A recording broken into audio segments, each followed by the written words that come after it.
In the way of kind of general tuning up in and around mainstream treatment, some of the intravenous treatments that we used were more designed to work with helping to build people's immune systems and to create this more robust organism that we were talking about. And so some of the things that we would be using would be intravenous or intramuscular B12 injections, specifically methyl B12, and B complex, and sometimes other nutrients such as zinc, selenium, depending on what kind of cancer the person had, and also what some baseline testing showed in terms of what the mineral balance looked like. Keith does some of this work. I was back there with my wife when she was being treated, and Keith would always give an IV before chemotherapy that was nutrient laden, with multivitamins and minerals, and then little break for an hour, and then roll with the chemo. Mm-hmm.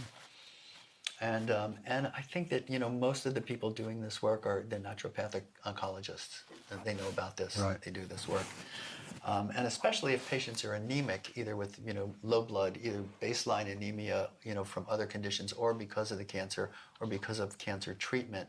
These are especially important to work with these kinds of nutrients. Chinese herbs also have a role in treating some of the consequences of mainstream therapies.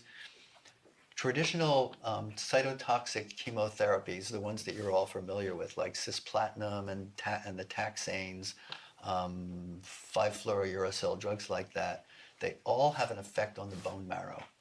The way these drugs work is they're toxic to all tissues in the body, but they're the most toxic to tissues that are turning over the fastest, that the body is regenerating the most quickly. So think about what those tissues are. It's the lining of the GI tract, it's the skin, it's the hair. So what happens to people on chemo? They lose their hair, they get nausea, vomiting, and diarrhea. They get skin toxicity, skin rashes, flaking, fissures, and stuff like that in the skin. So in looking at, so the doses of the chemotherapy are chosen so that you'll take those normal tissues to the edge of what they can tolerate, knowing that the cancer cells, because they're also turning over very rapidly, they're growing very quickly, the cancer cells are going to be more susceptible to the effects of those drugs. And so that's how that works. There's this balance. Don't go so far that you completely destroy the normal tissues, but take it far enough to kill the cancer cells. So how can you help bone marrow when it's being destroyed?